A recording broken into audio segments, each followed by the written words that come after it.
everybody. Those of you who are here in our sanctuary in the Metro East Unitarian Universalist congregation, and those who are watching our service remotely.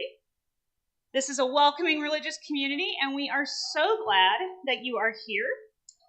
I'm Reverend Dr. Claudia Hall. My pronouns are she or they, and I am delighted to have you here as the minister today, that I am here as your minister today. Y'all, I am not caffeinated enough for today. Let's just be honest, okay? Speaking of caffeine, after church today, we are going to have our potluck that we always have on the last Sunday of the month. Yay, time to go have some food and caffeine. And then after that, we're going to have our mini congregational meeting where we're going to go over our budget and discuss what our options are for buying land and maybe think in that direction. So I do want to say that I have lots of announcements at the beginning of service today, which I almost never do. So first and foremost, social justice is happening. You guys, in case you don't know, this election season is really important. If you guys didn't hear yesterday, one of the candidates decided to tell a group of Christian nationalists that if you vote for me in November, you'll never have to vote again. If that doesn't terrify the crud out of you, I don't know what does, because yeah, my Jewish ancestors are pretty much terrified right now, as is this one here. So, we are looking at doing a You the Vote, Get Out the Vote campaign. We have 3 different things that we're looking at doing. 2 of them are on this sheet, so I'm going to pass this around, and I would like you to sign up if either of these options interest you. One is to actually do a voter registration campaign that would be here in Madison County. This is something that they would have to come in and train us for, so they need a certain number of registrants, so there's a particular amount. This one would be a postcard writing campaign. It's something the UUA would just send us a bunch of postcards and we would fill it out. That doesn't have a minimum amount. Does that make sense? Okay, so I'll pass those out. The third and much easier thing to do, for everybody can do it, and I'll have a bunch of these today, is it's literally a little 2-sided flyer that says, are you progressive and don't vote? Here's how you register to vote. So feel free to take these. I'm going to clip a couple to the sheet, but there'll be a bunch outside when we go out today. Take these and give them to your progressive friends that you know don't vote a lot, because those of us in this room, our votes are pretty much buckled in. I mean, I'm assuming at this point you're all intelligent people and you know who you're going to vote for. But a lot of people have this attitude, especially if they're younger, that their votes don't count, or that it's no big deal, or that it's not going to matter in their state. A lot of the states in the last presidential election were decided by 10,000 votes. So this is super important, and we really want people to know what they need to do. We've had some questions from people about how does this work with us being a nonprofit. The thing about a nonprofit is we cannot endorse a candidate or a political party. What we can do, and what we are doing, is we can endorse values. Okay? Now, the fact of the matter is, at this point in time, certain political parties are aligned with our values and certain ones aren't. That's not our fault. Our values are what we're promoting. So if a candidate respects these values and is for these values, we encourage you to vote these values. Does that make sense? That's the rules the IRS has for us, so that's what we're rolling with. But, our values are here, the little flowers here. I got my printer to work. Yay! So I'm going to go ahead and start that up.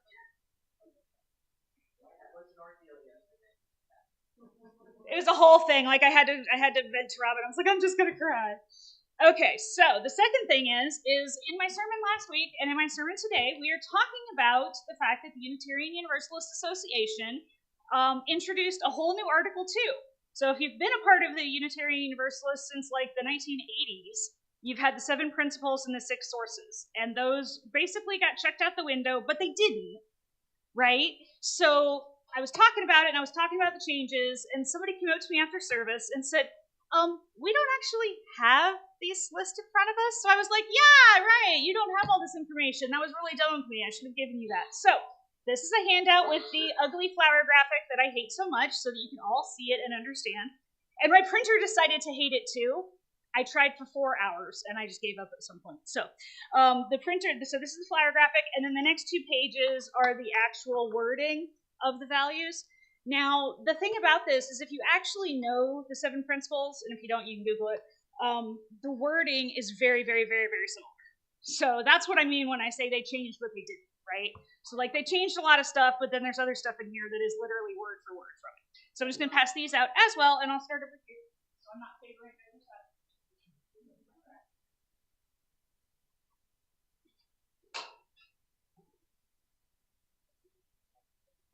And again, I usually don't do all these kind of announcements before service, but I figured we needed to get those things out and among the congregation so you guys would have time to read it before we get to our sermon. So with all of that, handouts in hand, or being handed out handouts in your hands, or something like that, lots of words involving hand. Welcome everyone to this home of comfort, spirit, justice, and hope, for we are Unitarian Universalists.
Thank you, Joy.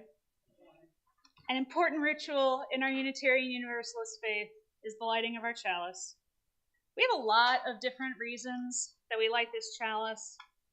And for today, I really think that it is the light of hope. And for me, that hope comes often in the way of our children.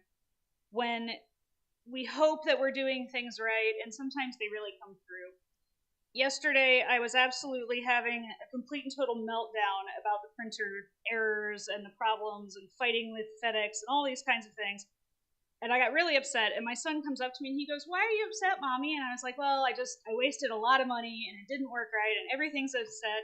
And he goes, "It's okay, Mommy, everybody makes mistakes." And I was just like, out of the mouth of babes, right? That the values we talk about here and the things that we teach our kids here really do get through to them, even when we think they're just playing with Legos and coloring things and doing other stuff. And it was just one of those moments where it reminded me that everything we do and say here does matter and does have importance. So we invite everyone, whether you're here or elsewhere, to join with us now as we light our chalice and say the unison words projected on our screen. We light this chalice today, center of all we think, feel, and do. We light this chalice in thanks for all who came before us, who live on in our rituals and memories. We light this chalice in thanks for all who are here now, who create community with their loving actions. We light this chalice to remind us that love must be nurtured and kept burning through intention and action. Will you join with me as you're willing and able in a spirit of prayer and meditation? Spirit of love, bringer of change, we gather this morning faced with decisions and changes to our identity, with how we express ourselves as Unitarian Universalists, with where we want to go as a congregation. This can be an uncomfortable moment, filled with insecurity as we seek to find our way in an uncertain world, as we seek to learn new language and find our way with new expressions of our faith. May we be gentle with ourselves and each other. May we learn together, trusting that everyone here and that all involved across our denomination want the flourishing of beloved community. May we all trust in the assurance that there is a place here for us, now and always. Amen, and blessed be. I invite you to take a moment and greet somebody you don't know as well, or somebody that hasn't been here in a while, and then go ahead and join us in our hymn.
It's a tradition here that we place our values, or every service, we have a moment where we talk about the things that we hold dear. And I'm so used to saying where we place the service within our principles and purposes. So I'm still learning this language myself, y'all. Today is the second of a two-part series on all of this new expression. And I want to lift up the very beginning of this section on the new values. And I quote, "The Unitarian Universalist Association will actively engage its members in the transformation of the world through liberating love. As Unitarian Universalists, we covenant congregation to congregation and through our association to support and assist one another in our ministries. We draw from our heritages of freedom, reason, hope, and courage, building on the foundation of love. Love is the power that holds us together and is at the center of our shared values. We are accountable to one another for doing the work of living our shared values through the spiritual discipline of love."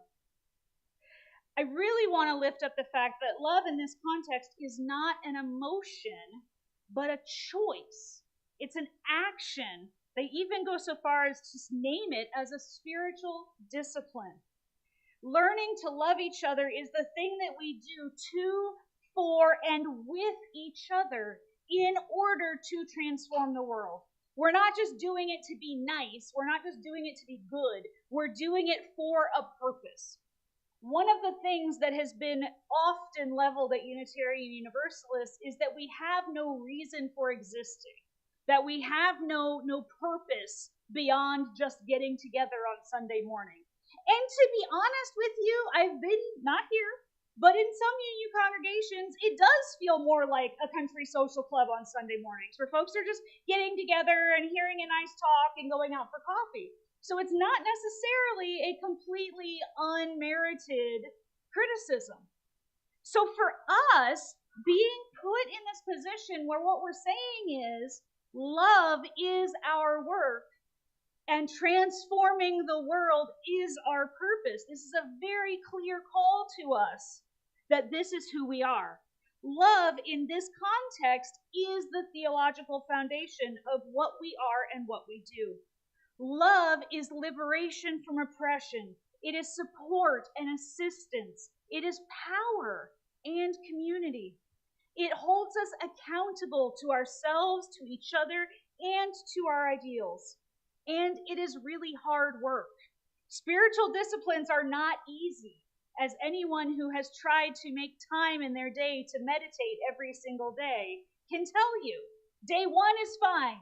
Day 2, it's a little more tough. By day 4, it's usually like, oh, I was going to do that thing this morning, wasn't I? So the idea that love is a chosen action that will take a lifetime to master is an important thing for us to lift up when so many in the world around us are taking a tack that says, no, our religion is about oppressing others and forcing them to do and think as we. Now, this is not a new concept. At the very center of the Torah lies the command to love the holy with all of one's heart, mind, soul, and strength, and to love the neighbor as the self. Jesus based the entirety of his mission on this very same concept. They asked him, a bunch of other Torah teachers said, what is the greatest of the Torah laws? And he said, love God, love your neighbor as yourself. They fired back, well, who exactly counts as my neighbor? And Jesus said, most of us have lost completely the meaning of the Good Samaritan, by the way. He said, the person that you ostracize, revile, and hate the most. The person that you despise, the person that you will literally turn around and go the other way and go 50 miles out of your way to avoid. Okay? Samaritans were looked on in such a way that to have their shadow or the shadow of their donkey touch the shadow of your donkey meant you were unclean and needed to go through a ritual purification. They hated each other that much. And Jesus says that is your neighbor, who you must love as yourself. So, love is not an easy feeling. It is hard work. And yet, all of the great teachers, every single one of the spiritual masters in any religion across the globe, at some point will tell you that loving yourself, the other, and the world is a critical part of the spiritual journey. May we all be inspired to return to the basics. You know, if every religion on the planet would quit arguing about all this other stuff, if we would all just do this one thing, we're all going to work on loving our neighbor as ourselves. Nothing else. That's all we're going to do. And when we've mastered that, then we'll go to the next step, right? Imagine the difference the kind of transformational love like that could make. Amen. And blessed be.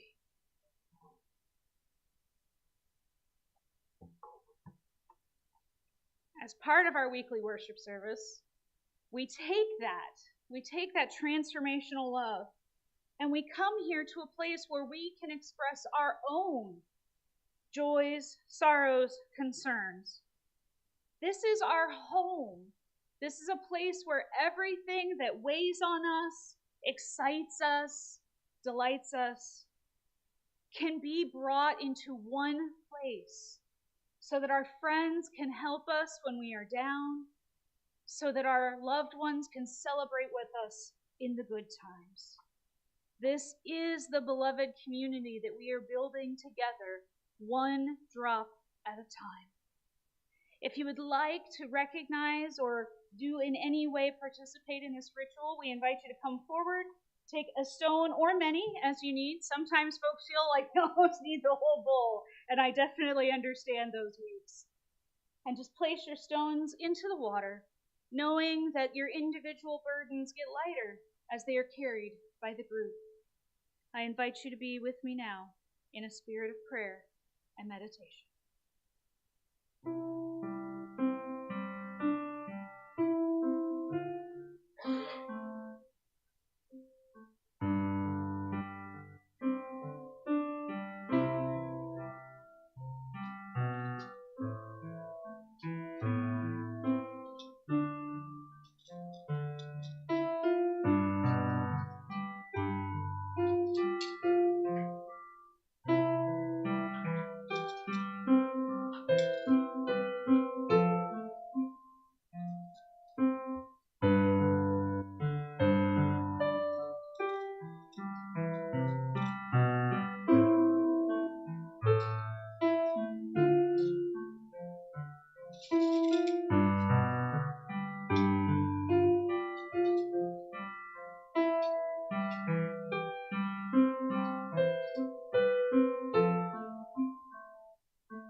we come now to one of my favorite parts of the service, which is our children's time.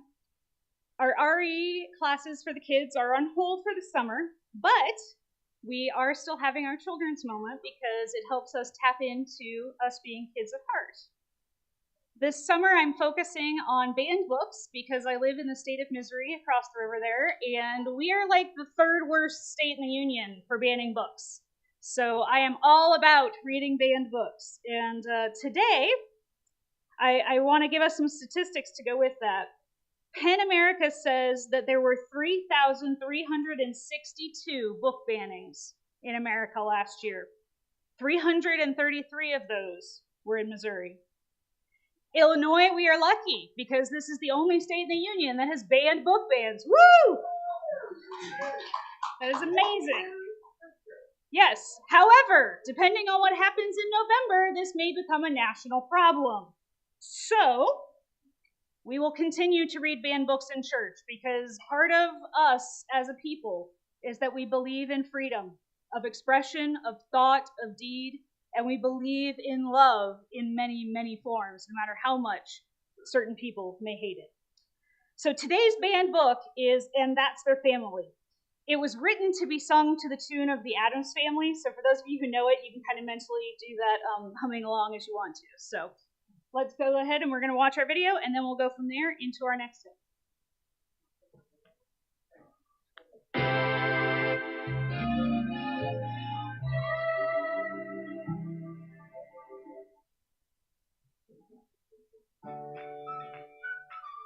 And That's Their Family. Written by Kaylee Coleman. Illustrated by Jamie Malone. Some kids have two mommies. And some kids have two daddies. Some kids have one parent, and that's their family. Some kids live with grandmas, and some kids live with grandpas. Some kids were adopted, and that's their family. Some kids live with aunties, and some kids live with uncles. Some have foster families, and that's their family. Some kids have a stepdad, and some kids have a stepmom. Some kids live in group homes, and that's their family. Some kids live with sisters, and some kids live with brothers. Some have mommies and daddies, and that's their family.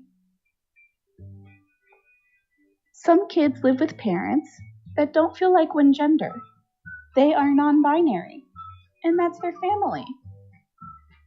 Some kids have poly families. They may have lots of parents, so many people to love them, and that's their family. Some kids may have parents who live in different houses, 2 homes with people to love them, and that's their family. No matter what we look like, if our skin is dark or light, whatever language we speak, we love all equally. I wonder, what does your family look like?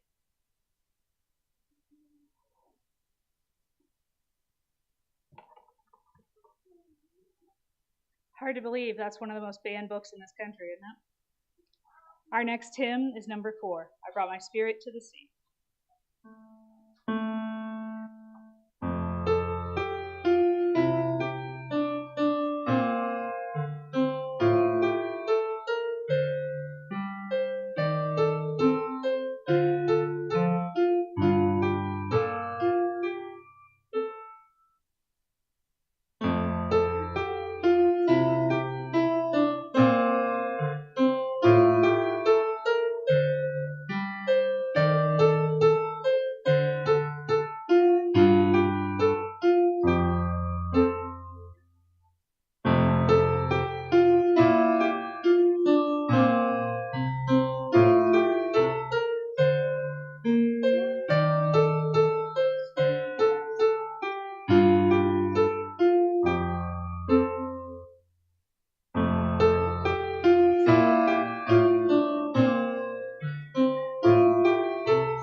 Well, good morning, good morning, good morning. Welcome. Maybe we should all take a break for coffee. Welcome, everybody, to our second week of looking at the new value statement of the Unitarian Universalist Association.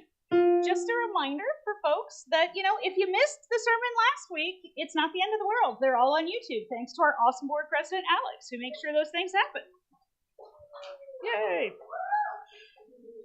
Let me tell you, I've been wrestling with tech for way too many hours in the last couple of days, so I'm always renewed in my appreciation for tech people when I have to fight it. At any rate, so as I said earlier, after church last week, I was reminded that not everybody had all of this information handy because it was sent out to the delegates, and it's on the website, but it's still in like really awful line-by-line voting format, and so I printed it out, cleaned it up. Everybody got a copy? There should be enough, I think. Cool. Okay. So again, forget the lines on the flower graphic. Tech was just awful yesterday. And I do want to say that Alex, our tech person, has again been amazing. He came up with a solution. So the reason I hate the flower graphic so much is because the colors are backwards, right? They're like counterclockwise, and it absolutely drives me up the wall. He's like, there's no law. We can just reverse the colors. Mind blown. Gonna work on it this week. Now, for those of you who were here last week, you know that I really tried to dig deep into the idea that what the original values, so back when the two denominations, the Unitarians and the Universalists, merged back in the 60s, and the main shtick at the time, for lack of a better word, the main thing that brought them together was their ideals of freedom and independence. That was really, really big, where we're talking the hippie era and like just being free and everything being independent and being your own person were super important values for that day and time. Now we live in a different world. We live in a world where climate change is happening. It is here. Every day is hotter than any other day has ever been in history. And so we're at a turning point, and none of us is big enough to face the challenges, be it the rise of fascism in America. I'm going to name it what it is. Be it the rise of this horrible climate stuff that's going on that is affecting my health and your health and millions of other people's health around the world. Be it the different problems that we're having with plastics. Oh my gosh. The fact that all of us have a credit card's worth of plastic in our bloodstream that's causing things like diabetes, that's causing strokes in people, that's causing all these horrific issues. We're starting to see that at the hospital where I'm a volunteer as well, is because these little kids come in with these terrible disorders, and we're seeing that a lot of this is being caused by this abundance of chemicals in their parents and in themselves. And it's not the parents' fault. It's not like the parents are deliberately, consuming horrible PFAS chemicals, right? It's because it's just out there and you can't not have it. Anything you buy at the grocery store has this stuff in it. There's no way to avoid it in our society. Freedom and an emphasis on being independent is no longer serving us as a people. And so what we're trying to do as an association of congregations, so the denomination-wide and individually, is to replace this with the idea of interdependence. So we're still autonomous individuals, and you still have every right to disagree with anything I say up here. Many of you do. Sometimes you tell me about it. But at the same time, we are all dependent on one another to exist. Be it at the ballot box to try and get more votes for progressive values, be it on a global scale as we fight against these corporations, be it on a small scale as we all need one another just to make Sunday mornings work. It is not these 2 or 3 folks that are here every Sunday who make everything work. We need people to bring in chairs and cushions. We need people to set up the flyers out front. We need people to run the fundraisers. Oh my gosh, last week at the Moose Lodge was amazing. And I hope we're going to have a report on that. Maybe somebody? It was so good. It was so good. So all of these things require us today to be together. No longer does what's happening in the Amazon not affect us, be it the actual forest Amazon or the giant corporation Amazon. Both of those affect us individually. But this is not the only thing going on with this patriarchal colonial capitalist mindset. In fact, the independent mindset is a symptom of an even bigger problem, and that is the inability to empathize and care for other people. There's a reason that for the last 4,000 years or so, spiritual leaders have been telling us you have to love the other as yourself. And part of the reason is actually evolutionary, okay? We are still monkeys with a really strong tendency toward tribal behavior. We have our tribe of about 50 people max, and that's really all we can really care about for most of us, okay? Walk with me on this, because the first thing everybody always does when I get into this kind of explanation, well, but I know this person who, yes, people are complicated and somebody breaks the rules, because people are like that, okay?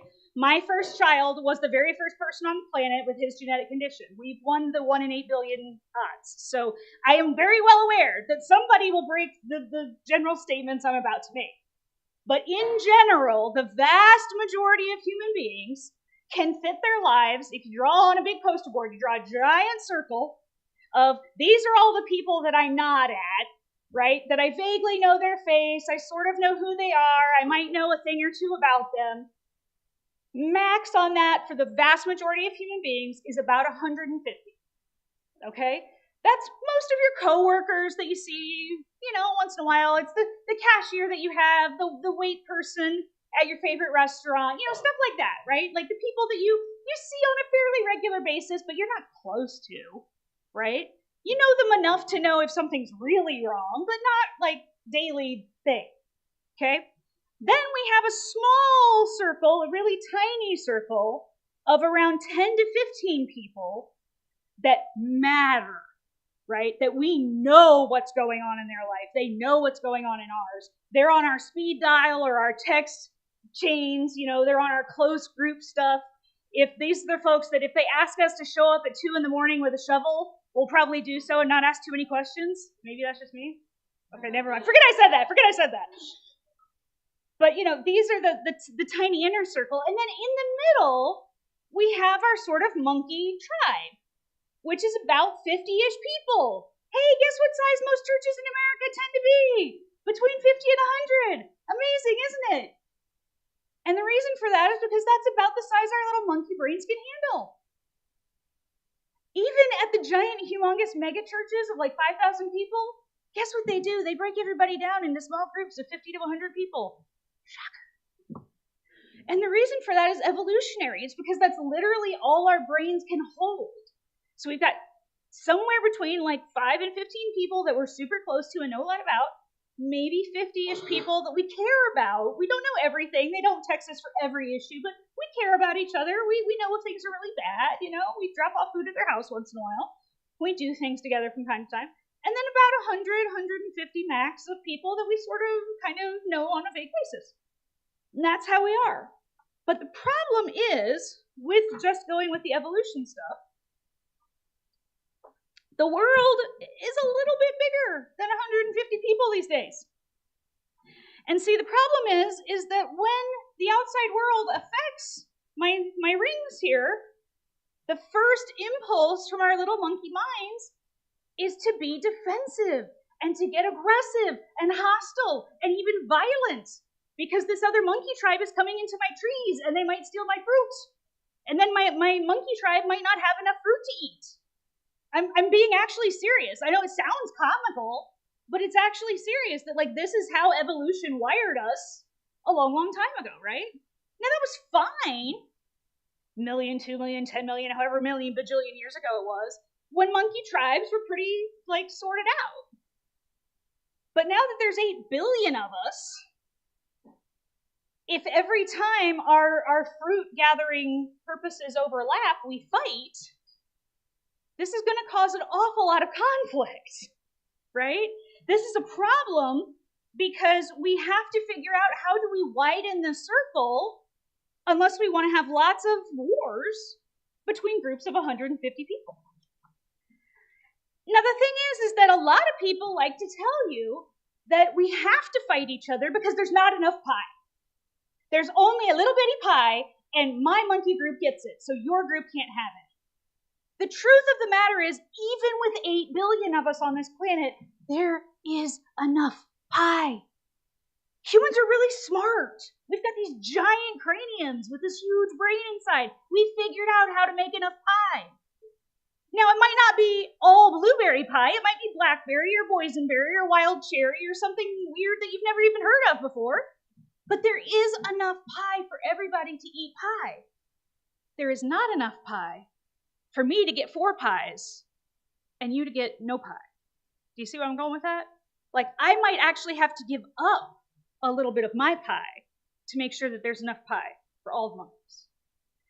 And that is where the spiritual teachers come in, and that is what they have been telling us since the beginning, really, of social human history, is that we all have to cultivate the ability to take a total stranger and say, that total stranger deserves some pie too.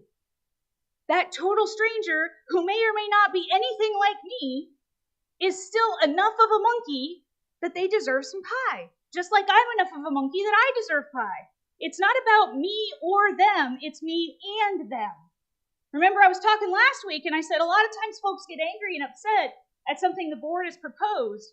And what I will tell you from 26 years now of doing this is marriages that work are marriages where the partners, however many they are, look at each other and say it's us versus the problem. Marriages that fail are where, and I've had a failed marriage, so I'm not just, throwing this at anybody else. I'm looking at myself too. Marriages that fail are when people look at each other and say it's me versus you. Okay? So when you come to church, if you look at it as you versus the board, you're setting yourself and the board up for failure. The board is the church. You have to be a member to be on the board. It's not like they're random people off the street we just grabbed.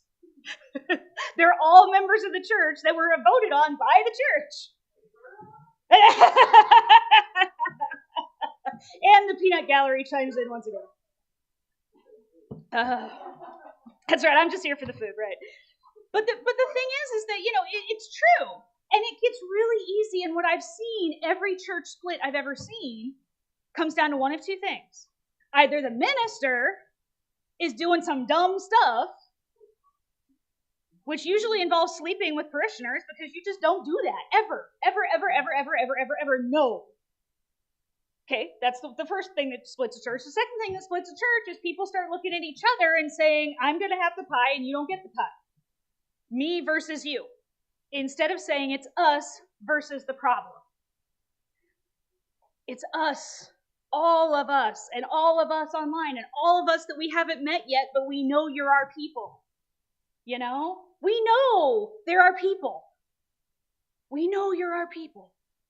And we're going to get you, and we're going to bring you in here. And the question is not us versus each other. The question is us versus fascism.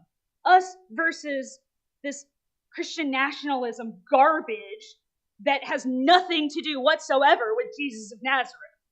Because Jesus of Nazareth was a dark-haired, dark-eyed, dark-skinned, homeless, Middle Eastern man who liked to drink and hang out with prostitutes.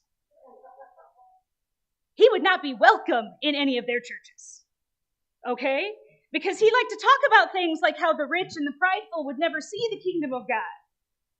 Take my class on the Bible for liberals. It's going to start in October. We will learn all about what Jesus really said and did.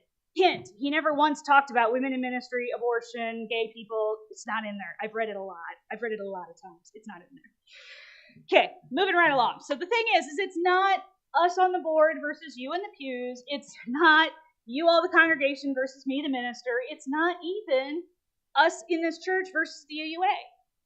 It sometimes feels like that, but the UUA doesn't exist without us. I don't exist without you. The board doesn't exist without the congregation. Like, we're all interdependent, and that is the point of the changes that are made, is to say we're all dependent on one another. And it's hard. It's hard because my monkey brain is not programmed to think about 8 billion people and 8 billion pieces of pie. That's a lot of pie. And who's going to cook all that pie? And who's going to cut all that pie? And who is going to wash all those dishes? And this is why I love our children. And I mean that from the bottom of my heart, because our kids are like, we can do this. We can make this challenge work. We adults get all hung up on like, but who's going to do this and who's going to, and the kids are like, we're going to make this work. Universal basic income. The argument I hear against it, well, it's not fair to give poor people money. My reply is, why is it fair that Elon Musk gets to have $250 billion? Why is that fair? Why is it fair that we had a sitting president for 4 years who pays less every year in taxes than I do? Why is that fair? Why is it fair that we as a country think it's okay to let children go hungry? Where's the fairness in that? What did those kids ever do? Fair is often a code word for selfish. When people talk about fair, student loan forgiveness, folks, I had student loans, okay? I paid my student loans off. I worked my butt off to pay my student loans off from undergrad. And you know what? I think we should just forgive them all. You know why? Because people deserve the break, for Pete's sake. I don't want anybody to go to bed hungry because they're paying off a loan company. Because I can have that much compassion and say, even though I was lucky enough to get good jobs and work and be able to pay them off, not everybody can. So maybe I should have a half an ounce of compassion and say, can we please just forgive it? In Judaism, there's a concept of the Jubilee year. And it was never enacted in history as far as we can tell. But according to the Torah, God said to the people, on the 50th year, all debt is canceled. Period. End of discussion. So for all these people who want to yell and scream about homosexuality in the Bible, it's mentioned in exactly 2 verses, in case you're wondering. The Jubilee year is mentioned like at least 15 times. So if we're going to wait it, right, can we be less on the gay and more on the forgiving debt? Yeah. Why? Well, it's not fair. I paid off my debt. Yeah, well, it's also not fair that you happen to be in a year and in a place where you can get a job. I've walked with some of our folks in the job hunting biz right now. It's terrible. You put your heart and soul and mind out there only to have an AI program spit out a word that it didn't like on your resume, and you're out. I know people with master's degrees that are getting interviewed for minimum wage jobs. What is with that? So that some corporate fat cat can have bigger bonuses at the end of the year. Okay, so again, there is enough pie. The problem is the hearts of people. It is not the pie's problem. This is where my universalist tendencies come in, okay? I believe firmly and completely, and you can disagree with me, I'm not going to hate you, but I believe firmly and completely that a universe that has created this incredible planet has given us the solutions to the problems. We just choose not to use them. There is enough pie, but we got to change what we do to get there. And that is really triggering to a lot of us, right? Like our trauma is real. Our trauma is real, and you're getting triggered is not your fault. Evolution is real, and our nervous system wanting to shove everybody into our little tribes, that happens. But we're more than that. We're not just a monkey. We can be more, and the spiritual masters keep telling us that we are more than just nerves and trauma responses. We can be more and do more. And that's why it starts with you have to love your neighbor as yourself. You have to love yourself and have compassion for yourself and forgive yourself. The student loan mess is not the fault of the borrower. It's the fault of a predatory industry that took advantage of a whole lot of 18-year-old kids. When you were 18, did you have any concept of how money worked? Like, the vast majority of us were not ready to sign anything. Have you ever seen the way these amortization tables work? They hand you this sheet that takes advanced statistics to, understand. And I'm looking at this going, I have never met an 18-year-old from the public school system who could possibly comprehend this. I can't comprehend this, and I've had advanced statistics. And so you look at it, and you wonder, who's to blame? Why are we blaming the individual? Why are we not looking and having compassion for those people and saying, it's not your fault. You got taken advantage of by a system who wants to keep all the pie for a few people and not even give you the crumbs. Jesus heals a woman one time And the disciples are very mad because she was a lowborn, not important, nobody. And they say, well, Lord, shouldn't you take care of other people first? And she responds and she says, do not the dogs get to eat the crumbs that fall off the master's table? But that's what a lot of people think. A lot of people think, no, you don't even get the crumbs. We're not even going to forgive your student loans. The amount of student loan debt in America is like this much compared to the debt of America to the rest of the world, okay? It's like a tiny little amount.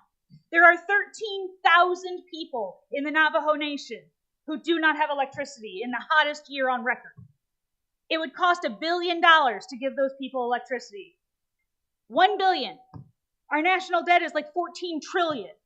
Come on, you telling me somewhere we can't trim $1 billion out of the debt? Somewhere? Seriously? Let's start by not paying some Congress critters for a while until they cough this up, right? I mean, God knows we've taken enough from our native peoples. Can we not just take care of them? They're living in penury and in poverty because we kicked them off their land. We shoved them onto these reservations as a system. It's not my personal fault. My ancestors didn't come over until that was done. But I, as an American, bear a collective responsibility. And trauma happens. It happens because our distant ancestors had to survive. But we're better now. We're different now. We can make it work. There is enough pie. I have yet again gotten completely away from my script because the truth of the matter is I am passionate about this. I believe in this. I believe that transformational love is what it's going to take. I believe that we cannot make a difference without love. What I see when people are protesting is I see the anger, and I understand the anger. I do. I really do. But I see that anger leading them to do hateful, horrible things. And that anger doesn't change the world. What changes the world, the difference, and you can see the difference with the nonviolent protesters who are being led by spiritual teachers who are loving and compassionate people. You know, what you saw with Martin Luther King, what you saw with Gandhi, what you saw with some of these other people is because they're doing it out of compassion, not only for themselves, but also for the oppressor. Because oppression hurts the oppressor just as much. Because it makes them into nothing more than a monkey trying to survive. It makes them into nothing more than a bundle of nerves and reactions, right? It makes them into this horrible ball of trauma response, and it lessens their ability to be a real person. What the spiritual masters have taught us is that when we have compassion for ourselves, when we have compassion for our neighbors, that's our first step. Now, compassion does not equal acceptance of behavior. Behavior needs to be called out. We need to say, hey, it's not okay to ban books.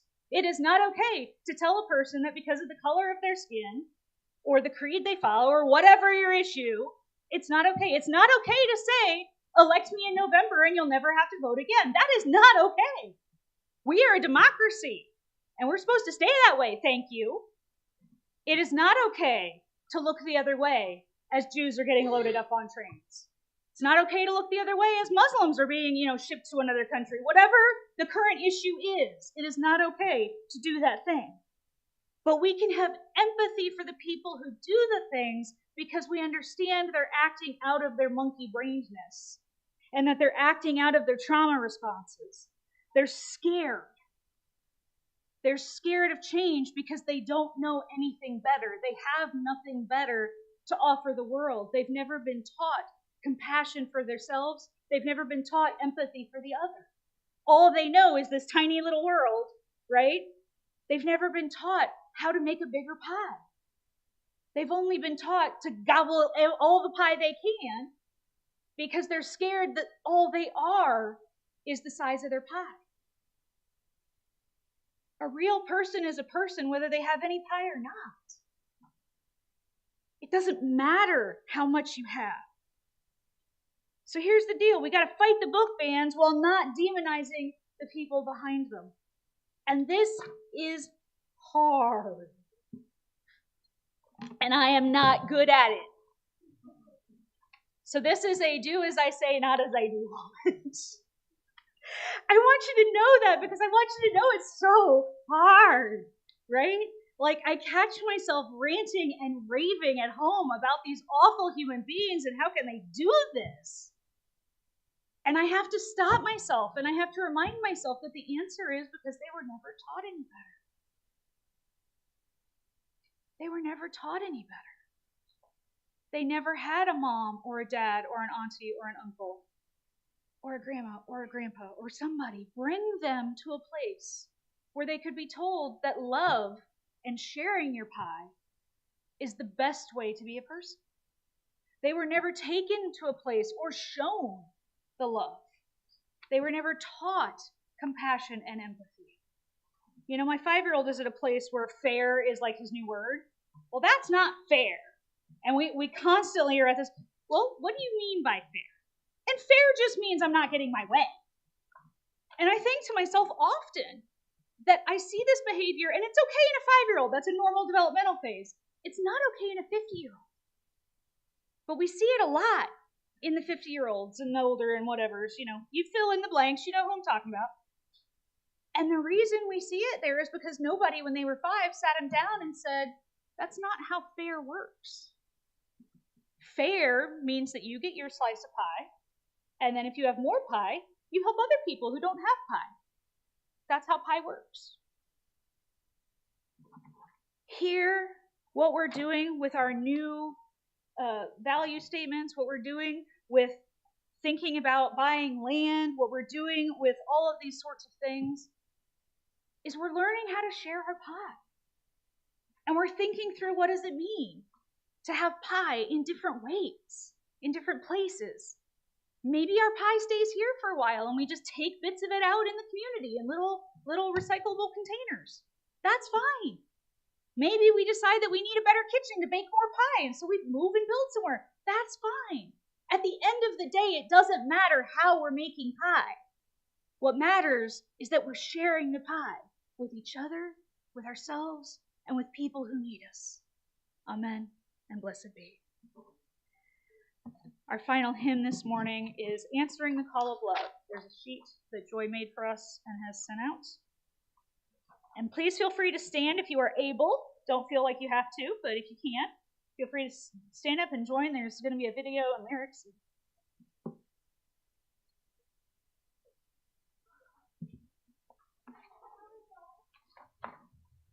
One, two, three, four.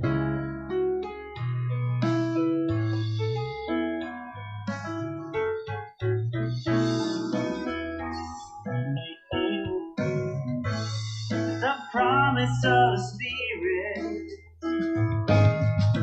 the faith, hope, and love above. So every soul is blessed and made whole. The truth in our hearts is our guide.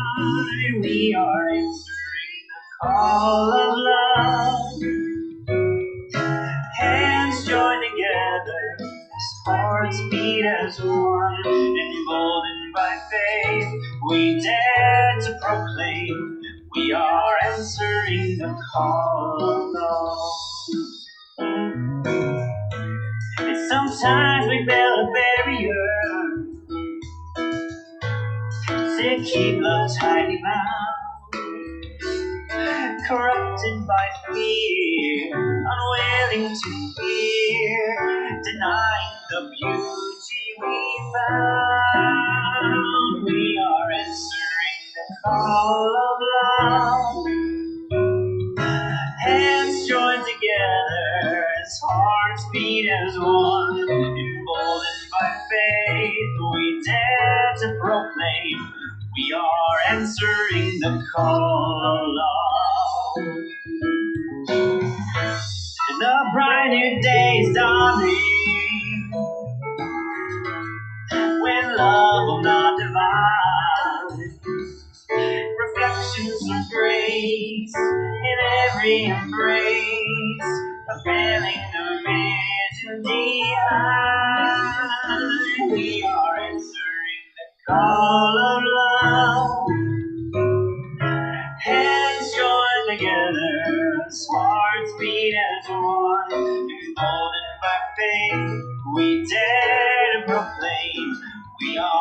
answering the call, answering the call, answering the call of love. Hands joined together, as hearts beat as one, unmolded by faith, we dare to proclaim we are answering the call.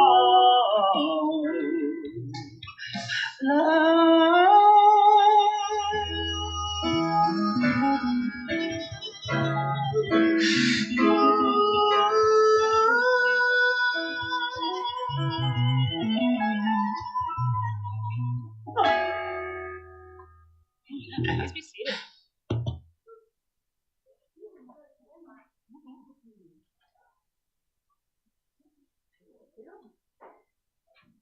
As Robin passes around our offering basket, I just wanted to remind folks that if you need to have that count towards your pledge, feel free to grab an envelope. Otherwise, we appreciate all of your gifts as it helps us keep us going.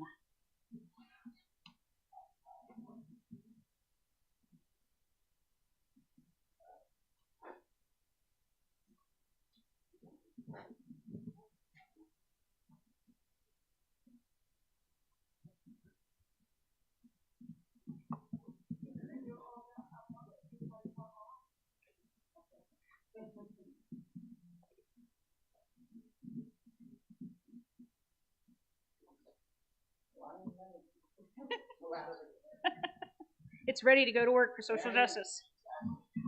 Will you join with me in our offering prayer? May this offering equip us to inspire love and seek justice. All right, who all has announcements? Come on up. I know Robin has one. We have 3 Pride events that we are going to be participating in. One is in August here in Edwardsville at Rainbow House. The second one is in Alton. And the third one is going to be in the Metro East in Belleville. So, and I think I've told you all that I might not be able to make one of those or what have you. But I would love to sit down with the group. Let's get things planned. Let's get things purchased, whatever we need to make that happen. Because the burden, I don't want that burden to be on Peg. That's not what she was. We talked about that. That's not what she wants to do. So let's set up a meeting. Anybody who wants to do that, see me during the break. I'll get your names and emails, and then we'll sit down and have that discussion. I know Jen and Jesse both said, and thank you. You agreed that you would help with taking the lead on those days I couldn't be there, so no problem. Thank you very much. That's all I have. Okay. You do. I wish I was more coordinated. So we did make $570 at the Moose fundraiser. And thank you to everyone that helped, even if you just came to eat or you spent 5 hours washing dishes like Jerry. Yeah. Learned a new Roger did. Oh yeah, those guys were back there. Everyone, thank you so much. And I have a volunteer sign-up sheet here. It looks like coming up. Thanks to Steve, thanks to Allison for helping today, and Mary Weber. And we have a meeting, so we do need to break down tonight. So the Masons have a meeting on August 1st. In August, we've got a lot of activities. We've got a lot of Pride events, which is why I kind of disseminated some responsibility out, because there were like 6 events. But we do have Goshen Mart. We have needs to set up next Sunday, set the sanctuary back up before church. Goshen Market, we need some people who would be willing to do anywhere between a 1 and a 3 hour shift there, where we just are in the community with some sort of activity that lures people in, and if they want to talk, they talk, and if not, they don't. It's pretty low key. Don't you agree, Jennifer? It's friendly and low key, and we got a lot of like this, and then people would look, and then they look again, and I think those people might come talk to us this time. And then we also have the Masons Pancake Breakfast, which is going to be pancakes this month. It was so disappointing last month. Now I ask. And Suzanne, I think, is bringing some things for the bake sale, and we just need a few things because their target is about 40.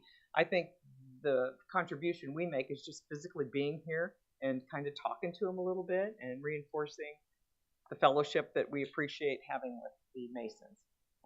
SIU Fall Festival, is that going to happen? It is. Okay, and so those are things that I'm not involved in, but we have a lot of things happening. So I'll have the volunteer sheet out there. Please feel free to sign up for any of those activities. The thing that's coming up is the thinking about the parade. So it's been a challenge to find a chair. So I'm opening this to this congregation first. My goal is to have 12 people. We do a coordinated, choreographed lawn chair little routine in the 1 mile stretch from, this is on October 31st. I'm coming. I won't forget the date. So it goes, it's 12 people. And if I don't get 12 people from the congregation, then I'm going to open it up. And it probably won't be a congregational thing anymore. It'll just be my thing. But I really want it to be from this congregation. So if you are able to carry this chair, or something similar, you're able to do things like this. And carry it like this. Well, you're going to have signage here, you're going to have signage there, and then times when you're sitting, and you're together. to most likely a gym day or a cowbell beat. It will be a very simple routine, and we'll have a banner, and we'll have lights, and we'll have gloves, and we might have, where is somebody here was in one the other time. I don't see her. Nancy was in one in her prior community. They had lays. We'll come up with a theme. We'll rehearse a few times out here before or after church. It's going to be real simple. So I am hoping to get 12 people. I have a sign-up sheet, so if you are willing to walk, carry this chair, do a little bit of choreographed stuff, you're free on October 31st, 6:30 in Edwardsville. I welcome this congregation to join me. It's in my 70-year bucket list of things to do. It's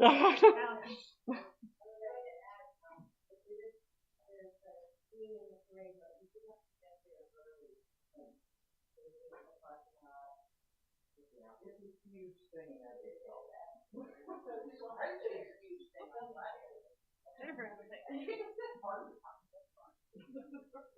Hi guys, just really quickly, I wanted to put the call out. We're starting RE on September 1st, and I'm really excited about this year. It's going to be super fun. We're going to have 3 different classes going, which means we need 3 volunteers every Sunday. And I'm really trying to make sure that our parents are not constantly volunteering for this so that they can have some spiritual development here in service too. I have lots of people who are interested in helping out with the youth, and I really, really appreciate that. I only have a couple people who've approached me though about the little kids and the elementary kids. So if you are at all interested, let me know. It's super fun. It's like a half an hour. You just hang out with kids and like talk about stuff and do a little story or a little craft. So let me know if you're at all interested, and I'll put you on my list to contact when I get my sign up sheet to it. Thank you. Thank you.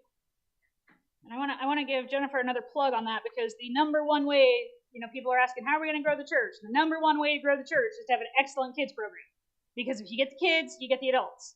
And if you get the adults, then you grow the church. Like that's how it works. So we really need to be working on that and doing that. So we're excited about all of that. Any other announcements? Anything I forgot? All right, so we're going to go have lunch. And they said 11:30 for a start. So we're probably going to be 11:30, 11:40. We'll get going in here. So we're going to eat quick, folks. That's our goal. Let's extinguish our chalice as we recite our prayer together. The light of truth and meaning cannot be put out. We are the keepers of this flame until we meet again. May we all feel the invitation to liberatory love, and filled with that love, may we offer it to those we meet, so that we can infuse the world with transformative goodness and the joys of pie, this day and every day. Let's eat. Amen and blessed be. All right. And Joy has invited us to stand and as we want to and sing the... All right. If you want to sing, sing. Feel free to sing. Sounds good. Now let's sing it.